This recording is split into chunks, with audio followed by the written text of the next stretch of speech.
Hello, everyone. Good afternoon to all of you, and a warm welcome to all of you in today's training session, which is on how to live depression free.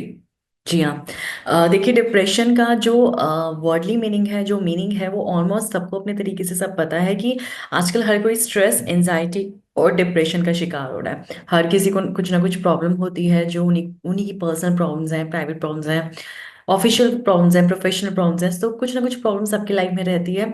लेकिन जब वो sort out नहीं हो पाती और वो जब आपको फिजिकली आपकी हेल्थ पर असर दिखाने लगती है, आपको उसकी वजह से टेंशन होता है और वो स्ट्रेस, आप उसके बारे में इतना ओवर थिंकिंग करते हैं। एक हद तक तो थिंकिंग ठीक है, एक हद तक सोचना ठीक है, लेकिन ओवर थिंकिंग की वजह से जब आपको डिप्रेशन होने लगता है तो वो आपकी फिजिकल हेल्थ पर भी असर करता है। तो डिप्रेशन एक ऐसी बीमारी है, डेफिनेटली ये सिर्फ जस्ट ओवर थिंकिंग या स्ट्रेस लेना या नॉर्मल टेंशन लेना नहीं है। ये है कि जब आपका स्ट्रेस, आपका टेंशन, जब आपका आसपास का एनवायरनमेंट आपके ऊपर हैवी हो रहा है और आपको उसकी वजह से फिजिकल प्रॉब्लम हो रही है, जैसे नींद नहीं आ रही है, आपका बीपी हाई हो रहा है, आप चिड़चिड़े रहते हैं, इरिटेटेड रहते हैं, आपको गुस्सा आ जाता है उसकी वजह से।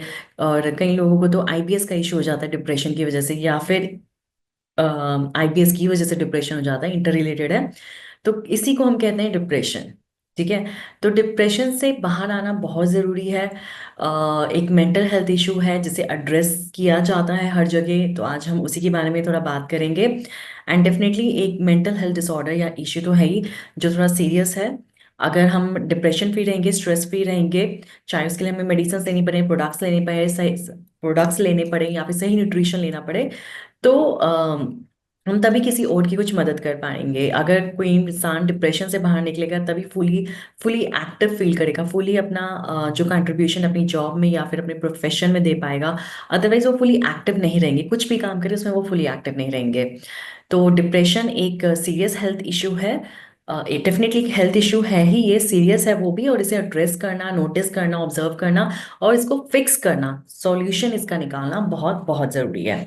तो आज हम इसी पे बात करते हैं। ठीक है। फर्स्ट ऑफ ऑल, डिप्रेशन से रिलेटेड कुछ और मेंटल हेल्थ इशू है, जैसे एंजाइटी, चिंता करना, इंसोम्निया, नींद नहीं आना, और सुसाइडल अटैक्स, बाइपोलर डिसऑर्डर्स। इनके बारे में थोड़ा थोड़ा हम जान लेते हैं क्या है ये। डिप्रेशन के बारे में भी थोड़ा सा मेडिकली जान लेते हैं कि है क्या ये।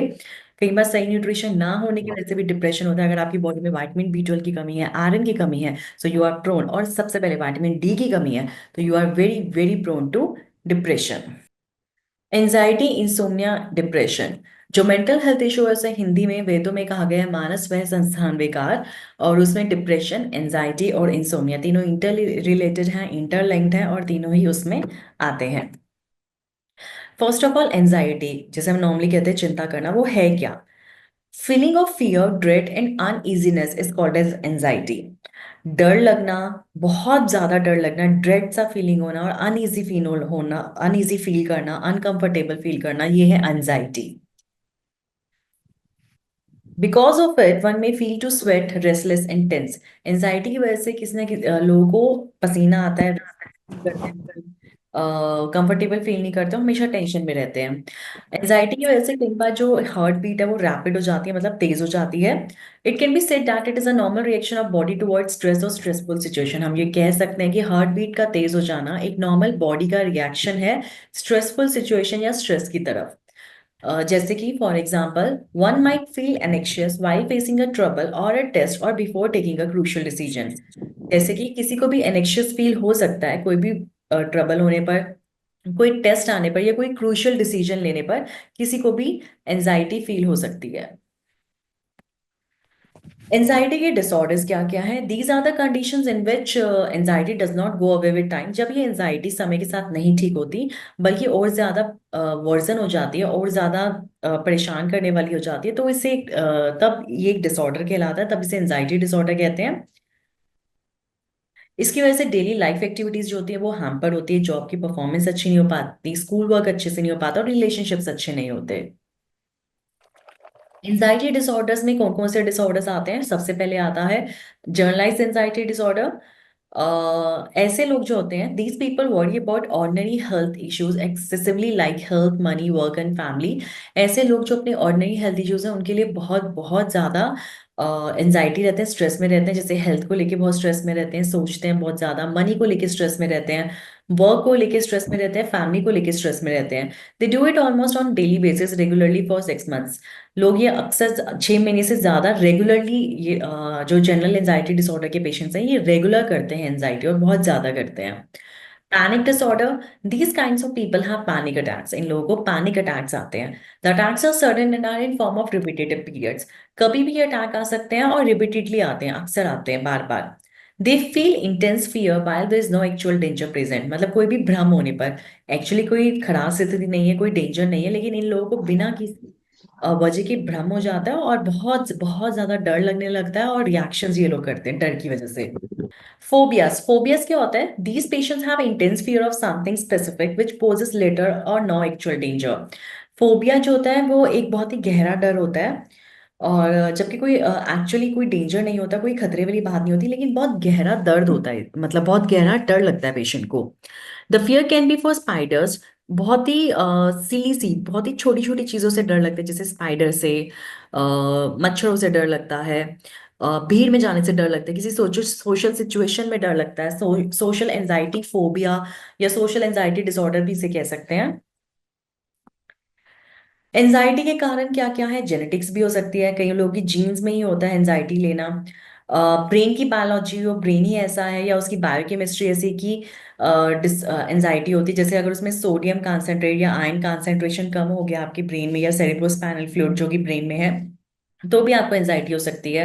स्ट्रेस की वजह से तो एंजाइटी रहती ही रहती है, और किसी किसी का एनवायरमेंटल कंडीशंस ऐसी होती है, घर का एटमॉस्फेयर ऐसा होता है, परिस्थितियां ऐसी होती हैं, आसपास का वातावरण ऐसा होता है कि एंजाइटी हो जाती है। जैसे कोविड में, जब फर्स्ट वेव ऑफ कोविड आई थी तब इतना खतरा नहीं था, लेकिन आसपास का वातावरण ऐसा हो गया था कि हर किसी को, चाहे वो घर में सेफ है, अकेले हैं, तब भी बहुत ज्यादा एंजाइटी हो रही थी।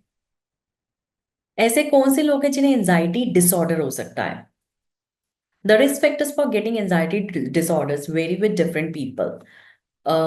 डिफरेंट लोगों को डिफरेंट तरीके का एंजाइटी डिसऑर्डर हो सकता है, जैसे कि GAD, journal anxiety disorder and phobia, ये ज्यादातर वुमेन में, औरतों में कॉमन है। सोशल एंजाइटी, ये मेन और वुमेन दोनों में कॉमन है। Certain traits of personality like being shy or withdrawn when being in new situation or while meeting new people. कुछ पर्सनालिटीज ऐसी होती हैं जिन्हें नयापन बिल्कुल पसंद नहीं होता, बहुत ज्यादा शर्मीले होते हैं कई लोग, उनकी पर्सनालिटी ही ऐसी है। और किसी भी न्यू सिचुएशन में, नई सिचुएशन में जाने से उन्हें एंजाइटी होती है, नए लोगों से मिलने में एंजाइटी होती है।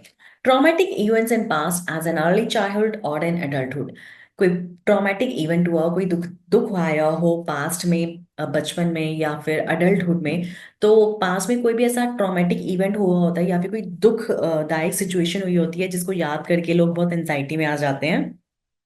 फैमिली हिस्ट्री ऑफ एंजाइटी और any other mental disorders presence, family history भी, अगर मम्मी पापा या भाई बहन में किसी को एंजाइटी, जनरल एंजाइटी डिसऑर्डर हो या एंजाइटी करने की आदत हो, तो बच्चों में भी एंजाइटी का डिसऑर्डर जरूर जाता है, और मेंटल, कोई ना कोई मेंटल डिसऑर्डर प्रेजेंट जरूर होता है।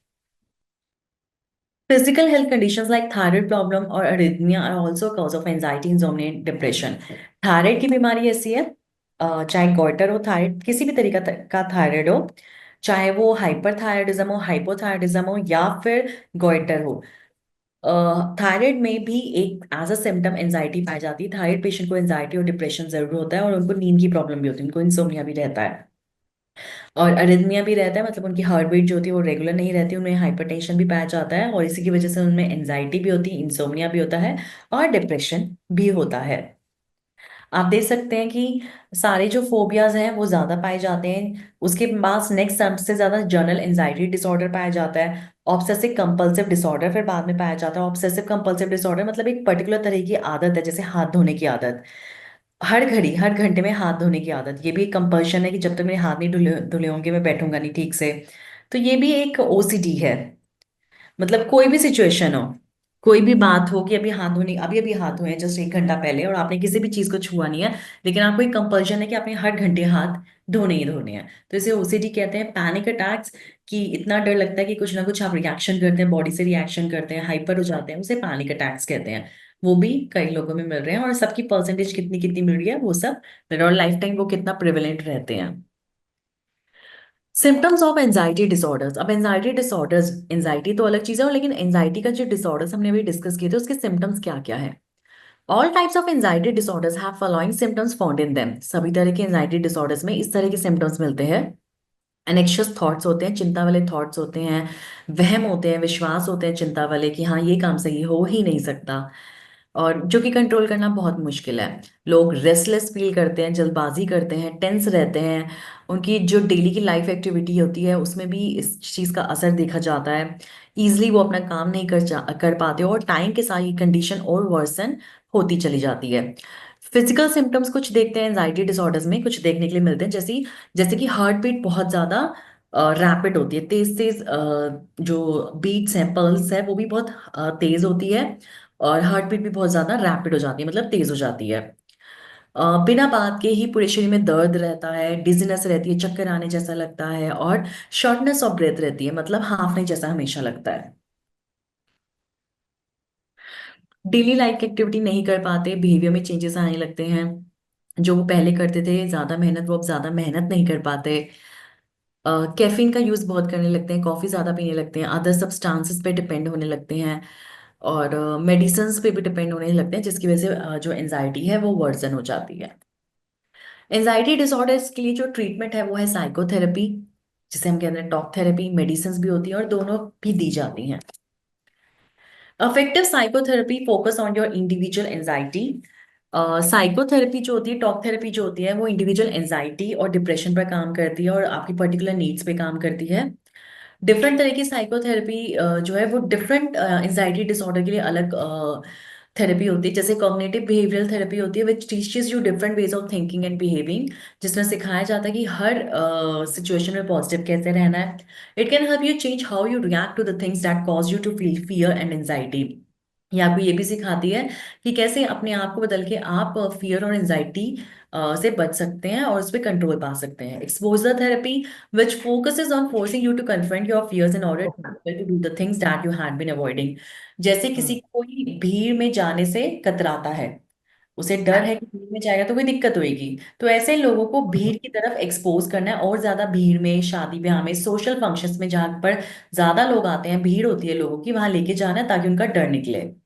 Acceptance and commitment therapy, which may be helpful with some anxiety disorders and goal setting। Accept करना और कमिट करना कि हाँ मैं वो काम करूंगा, ये भी एक थेरेपी है जो एंजाइटी डिसऑर्डर को खत्म करने में मदद करती है। गोल सेट्स करना कि हाँ जी मैं एक महीने में इतना काम कर लूंगा, इतनी बुक पढ़ लूंगा, तो ये भी आपको एंजाइटी खत्म करने में आपकी मदद करती है। सर्टेन एंटी डिप्रेसेंट, कुछ एंटी डिप्रेसेंट्स हैं और कुछ एंटी एंजाइटी मेडिसिन हैं जो कि एंजाइटी को ट्रीट करने में मदद करती है। कुछ मेडिसिन हैं जो पर्टिकुलरली एंजाइटी या डिप्रेशन के लिए ही बनी हैं, या आप अपने हेल्थ केयर प्रोवाइडर से भी इसके बारे में पूछ सकते हैं।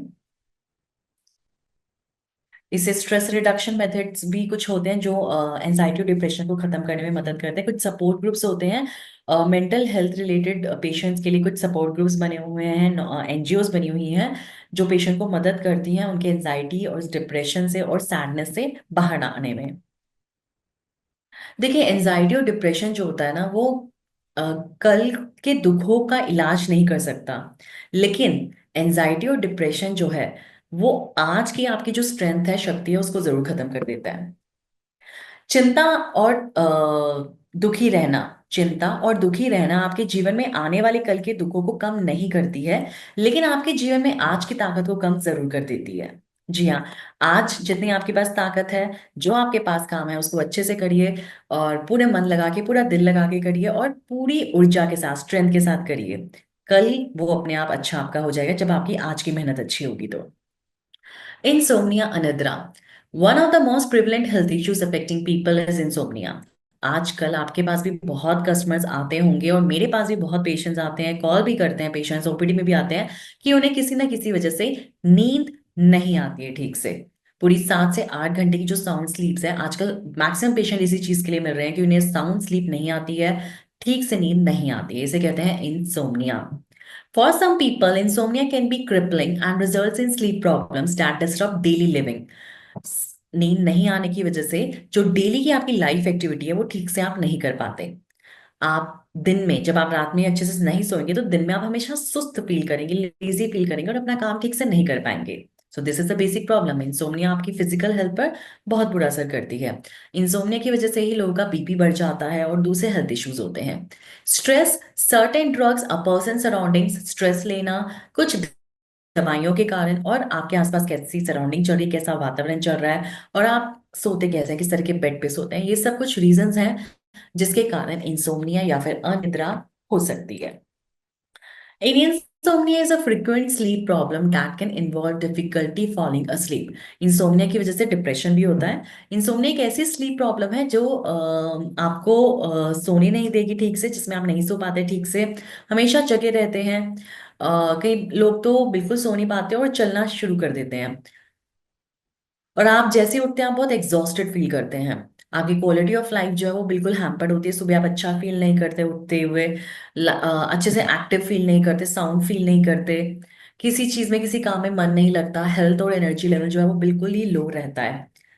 Individual differences exist about the optimal amount of sleep. However, most individuals require 7 to 8 hours per night. अगर आप एक्टिव फील करना चाहते हैं, हेल्दी फील करना चाहते हैं, तो जो हेल्दी स्लीप आवर्स हैं वो है 7 to 8 आवर्स की, हर रात को साउंड स्लीप, मतलब लगातार अच्छे से सोना, 7 से 8 घंटे, ये आपकी अच्छी हेल्थ के लिए बहुत जरूरी है।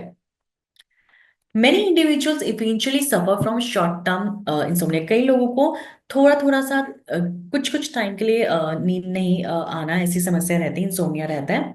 उतने टाइम में उनको डिप्रेशन भी हो जाता है, कुछ दिनों के लिए रहता है या कुछ हफ्तों के लिए रहता है। इसकी वजह से नींद नहीं आने से उनको डिप्रेशन रहता है, ट्रॉमा रहता है और स्ट्रेस रहता है। बहुत लंबे समय तक अगर इंसोम्निया रहे तो इसकी वजह से सीरियस मेंटल हेल्थ इश्यूज और सीरियस हेल्थ इश्यूज हो सकते हैं। हाइपरटेंशन हो सकता है, कोलेस्ट्रॉल इशू हो सकता है, और कुछ और बीमारियां भी हो सकती हैं। अब इंसोम्निया के सिम्टम्स क्या है, जो कि एक मेजर कॉज है डिप्रेशन का?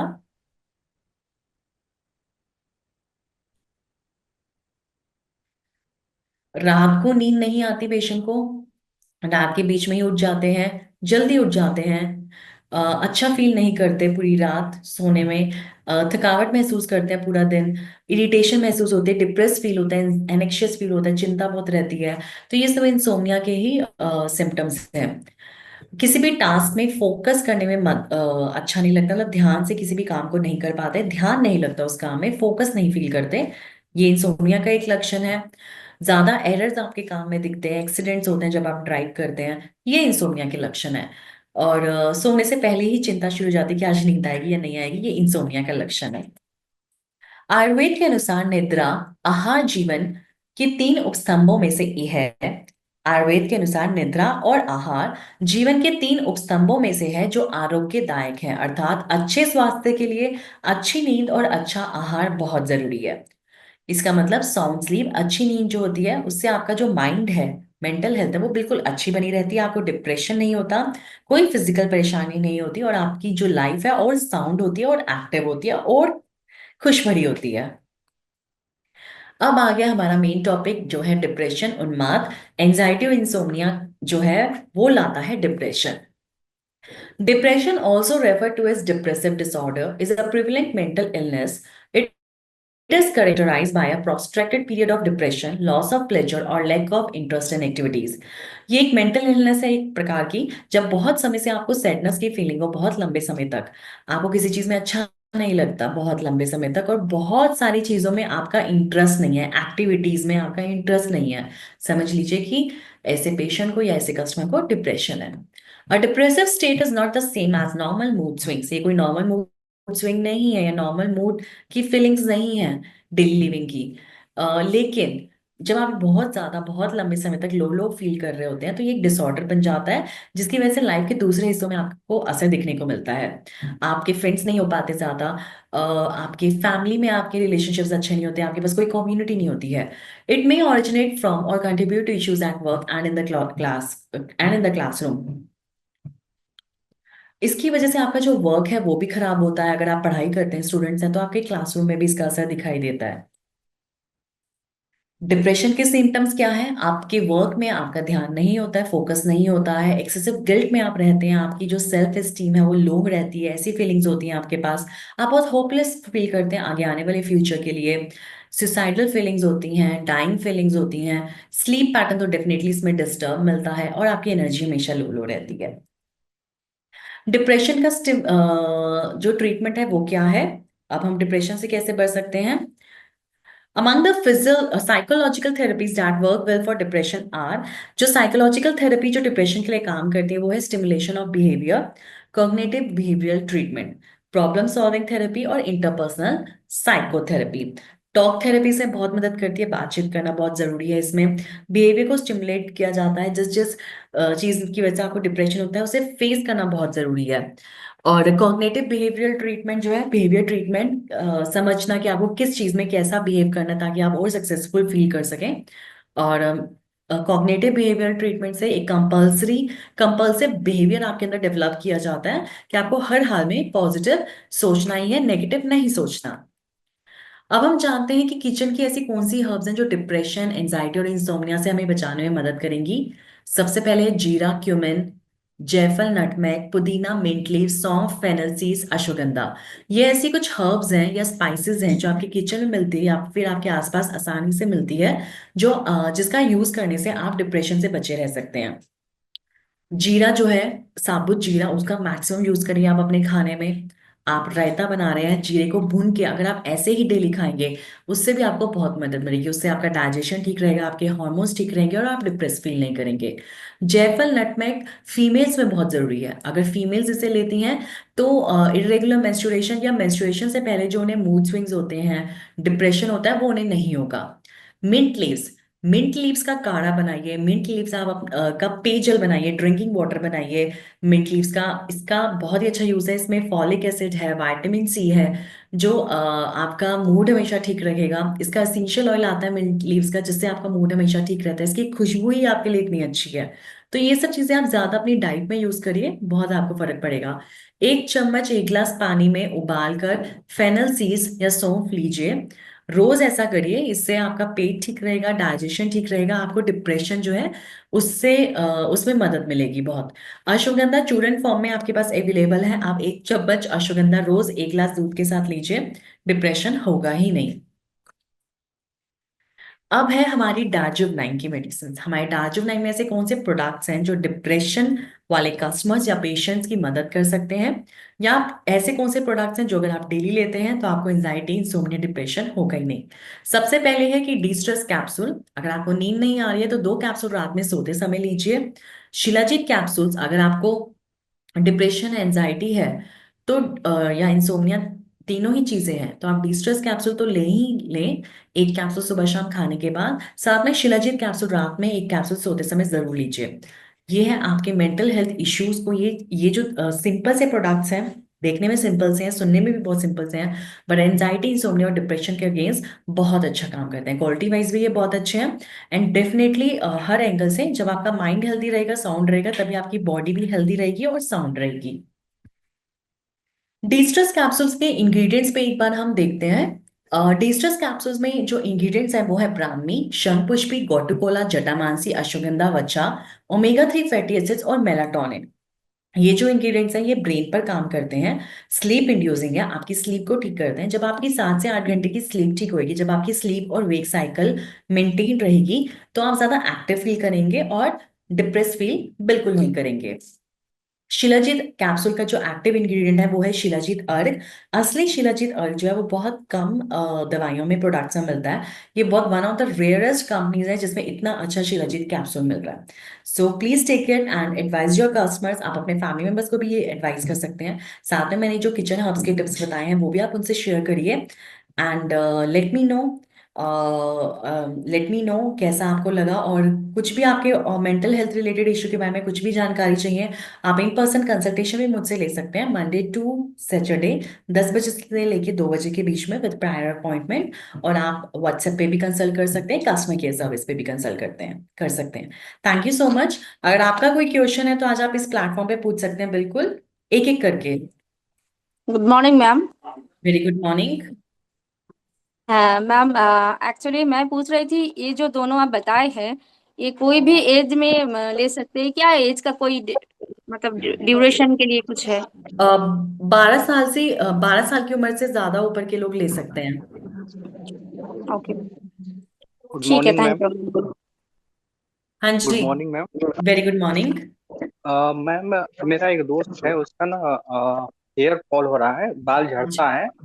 और वो ना रियल एस्टेट में काम करता है, तो दिन भर टोपी लगाता रहता है, इंजीनियर है। और वो हेयर फॉल होता है और बाल भी झड़ता है, और नए बाल उगते नहीं है। तो अच्छा उस जी।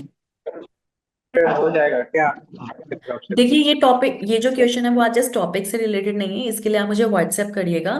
ठीक है, बाकी न्यूग्रो पाउडर आता है, हेयर प्रोडक्ट है हमारा एक न्यूग्रो पाउडर।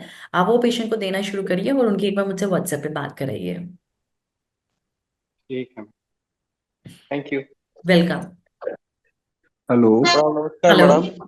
हाँ जी, नमस्कार जी। मैडम, ये ऑटिज्म रिलेटेड बच्चों को जब स्लीप का कुछ डिसऑर्डर्स होते हैं तो इसमें क्या क्या देना चाहिए मैडम? सर, बच्चों के लिए ये वाले प्रोडक्ट्स नहीं है, 12 साल से कम उम्र के बच्चों के लिए नहीं है ये प्रोडक्ट्स। ऑटिस्टिक बच्चों की उनकी हेल्थ पर ध्यान दें, वो ज्यादा बढ़िया है। उनको जबरदस्ती स्लीप इंड्यूसिंग मेडिसिन नहीं देनी है, उनसे फिजिकल एक्टिविटी ज्यादा कराइए ताकि उन्हें जब थकावट हो तो उन्हें नींद आ जाए। वैसे अपना प्रोडक्ट में किक सपोर्ट करेगा मैडम? हाँ जी। अपना अपना डजोनाइन प्रोडक्ट में किड शेक सपोर्ट करेगा मैडम ऑटिज्म बच्चों को? किड्स चेक नहीं, किड्स फॉर्मूला सपोर्ट करेगा। हाँ सॉरी। हाँ हाँ, ओके उनकी मैडम। फिजिकल हेल्थ के लिए बहुत अच्छा रहेगा, आप उन्हें कोई किड्स फॉर्मूला दे सकते हैं। डी स्ट्रेस और शिलाजीत अभी मत दीजिएगा, 12 साल से कम उम्र के बच्चों के लिए नहीं है वो। आप किड्स फॉर्मूला डेफिनेटली दे सकते हैं, जब उनकी फिजिकल हेल्थ अच्छी रहेगी, काम ज्यादा करेंगे तो उनको थकने थकने की वजह से इरिटेशन कम होगी। Okay madam, thank you. Okay जी। Hello. Hello. Good afternoon ma'am. Very good afternoon. Ma'am, मेरा एक दोस्त है, तो उनका एक प्रॉब्लम हो रहा है। वो अपना फैमिली में सब ठीक है, लेकिन अपना जो प्रेशर लेते लेते वो ऐसा हो जा रहा है। कभी कभी उसका एंजाइटी फील हो रहा है, कभी कभी वो रो पड़ रहे रो दे रहे। तो उसको टेंशन इतना ज्यादा उसको ये हो रहा है, तो इस वजह से हम लोग कौन सा प्रोडक्ट दे सकते हैं उसको? जी, आप उनको डी स्ट्रेस और शिलाजीत जरूर दीजिए, साथ में रूटीन ऑलग्रीन पाउडर जरूर दीजिए। अच्छा, उसका पीसीओडी का भी प्रॉब्लम है साथ में, तो क्या मैम उसको F9 पाउडर तो दे ही सकता है? बिल्कुल या ऑल बिल्कुल। ग्रीन, तो ऑल ग्रीन पाउडर और F9 क्या एक साथ चला सकता है? नहीं आप नहीं तो। चला सकते हैं एक साथ, लेकिन अभी आप उनको सिर्फ F9 पाउडर दीजिए और साथ में शिलाजीत और डी स्ट्रेस जरूर दीजिएगा। अच्छा अच्छा अच्छा अच्छा। मैम और एक चीज है। हम्म। मेरा फ्रेंड का जो बेटी है, बेटी का क्या हो रहा है, तो उसका हम्म। जीभ में कालापन आ जा रहा है। तो अच्छा उसको जी। उसका उसका उसको क्या देना चाहिए? टांग पे देखिए वो जी, कालापन आ जा रहा है उसका। जीभ में कालापन आ रहा है, बकल कैविटी में प्रॉब्लम आ रही है, तो इसका मतलब वो लाइकन हो सकता है। एक फंगल इन्फेक्शन है जो बकल कैविटी में होता है, मुंह में होता है, तो आप उनको तुथ कंसंट्रेट दीजिए। वो टीथ में नहीं हो रहा मैम, जीभ में हो रहा। हाँ, जीभ में हो रहा है ना, तो उनको टूथ कंसंट्रेट दीजिए, उससे पूरी जीभ में ही असर आएगा। अच्छा। जी। तो अच्छा, वो लीवर की वजह से नहीं हो रहा ना मैम? लीवर नहीं, लीवर की वजह से नहीं हो रहा, वैसे लिपिड 52 सिरप दे सकते हैं उनको, रक्तशोधक सिरप दीजिए, टूथ कंसंट्रेट दीजिए। टीसी और रोग तो शुद्ध ना? हाँ बिल्कुल बिल्कुल जी। अच्छा, ये जो मैडम जो फ्रेंड का बारे में अभी बताया, वो जो रो पड़ रहा है, इसका लिए क्या हो रहा है? उसका मतलब हाइपरटेंशन के लिए वो ऐसा हो रहा है या उससे ज्यादा कुछ? डिप्रेशन डिप्रेशन, गिल्टी फीलिंग हो गई है, लो सेल्फ एस्टीम है, तो उसकी वजह से उनको रोना आ रहा है। वो जो पीसीओडी है इसलिए भी क्या हो रहा है क्या? नहीं, ऐसा नहीं। पीसीओडी जो है उसमें तो आप F9 दीजिए, पीसीओडी की वजह से, हार्मोनल इम्बैलेंस की वजह से तो डिप्रेशन रहता ही है पेशेंट्स को। हाँ हाँ, मैं वही पूछ रहा था मैं हाँ, उसके लिए। डिप्रेशन और है उनको, डिप्रेशन है ना, तो उसकी वजह से आ रहा है रोना। तो इसको मैं क्या अभी सिर्फ डिस्ट्रेस और शिलाजीत? हाँ, डी स्ट्रेस कैप्सूल, एक कैप्सूल सुबह शाम, शिलाजीत एक कैप्सूल रात में सोते समय, और F9 पाउडर जो है वो 1 चम्मच 1 गिलास पानी में सुबह खाली पेट देना है। सुबह खाली पेट कर दूं ना मैम? हाँ बिल्कुल बिल्कुल। तो साथ में मैम लिवर डिटॉक्स ले रहा था, उसको क्या करूँ तब? दोपहर को कर दूं क्या हाँ, लिवर लीवर डिटॉक्स? डिटॉक्स तो लीवर टॉनिक है, वो आप 1 कैप्सूल सुबह शाम खाने के पहले दो, एक लंच के पहले, एक ब्रेकफास्ट डिनर के पहले। अच्छा अच्छा, कितना पहले मैम? 10 मिनट पहले। Liver detox. हाँ बिल्कुल। Okay okay, thank you ma'am, thank you. Okay, welcome welcome. Thank you so much. Ma'am हाँ जी। मैं हेलो प्रिंसिपल मैडम बोल रही हूँ। हेलो, हाँ जी, एक एक करके क्वेश्चन हेलो पूछिए। गुड हाँ ma'am. Afternoon ma'am. Very good afternoon. Hello ma'am, आपने मेरा बेटा है जो 9-10 साल का है मैम, बिस्तर में टॉयलेट कर रहा था वो। तो मैम आपने पिछली मीटिंग में बताया था कि चंद्र प्रभावती देनी है मैम, वो निगल नहीं पाता उस आप गोली उसकी को। पीस कर दीजिए, तोड़ कर दीजिए, ओके पीस कर। ओके ओके मैम, थोड़ा यही कंफर्म करना था। Okay thank you ma'am. Welcome welcome. Ma'am good afternoon ma'am. Very good afternoon. Ma'am मैं बोल रही हूँ कि मेरा जो बेटा है ना वो उसका वो दो दो बार वो नीट एग्जाम दे चुके हैं, ठीक है ना। थोड़ा सा हम्म नंबर शॉर्ट होने की वजह से नहीं हुआ, तो इस बार फिर वो दोबारा मैंने तीसरी बार दे रहा, ठीक है ना। तो हम्म जितना एग्जाम का डेट आने वाला है ना उतना ही वो उसका घबराहट हो रहा वो। हाँ, रात में वो हॉस्टल में रहते हैं, तो वो रात में ना रात 2 बजे 3 बजे उठ कर ना वो बहुत ही घबराहट से वो मुझसे बात करते हैं। तो उम्र मैम क्या है मुझे उनकी? समझ में नहीं आ रहा है कि इसके हाँ, लिए क्या करना चाहिए। कोई बात नहीं, उम्र क्या है उनकी बताइए। हाँ, वो 23+। आप उन्हें डी स्ट्रेस कैप्सूल दीजिए, 2 कैप्सूल रात में सोते समय। अच्छा, इससे बस। उनकी, हाँ और बस। ऐसे में ऐसे कोई प्रॉब्लम है खाने का पीने का उसका तगड़ा इससे उनकी ना, शरीर हाँ, तगड़ा है आपकी जैसा। इससे उनकी स्टडीज में भी आप फर्क देखोगे, उनको फायदा मिल रहा है। क्या बोला ma'am? Detox tablet? D stress capsule, 2 capsule रात में सोते समय। Okay ma'am. और एक बात मैम, और जो मेरे जो लड़की है ना वो उसका भी क्या हुआ पता है, वो जो क्या कहते, पैर के नीचे, हाँ, जो हम्म, वो स्किन हाँ है जी। ना वो फटे फटे जा रहे हैं। हाँ जी, हाँ प्लीज अपना क्वेश्चन ओके दोबारा मैम, नो बताइए प्रॉब्लम। प्लीज। मैम जो मेरा लड़की है ना इसका जो पैर के नीचे जो स्किन है ना वो नाखून के आसपास और पैर के नीचे, वो सब जो स्किन है वो फटे फटे जा रहे हैं ना, वो एकदम वो स्किन एकदम सूख गया और फट गया भी। सर आप, देखो मैम आप उसको एंटीसेप्टिक क्रीम लगाइए, एंटीसेप्टिक क्रीम जो है यहाँ की वो आप लगवाइए।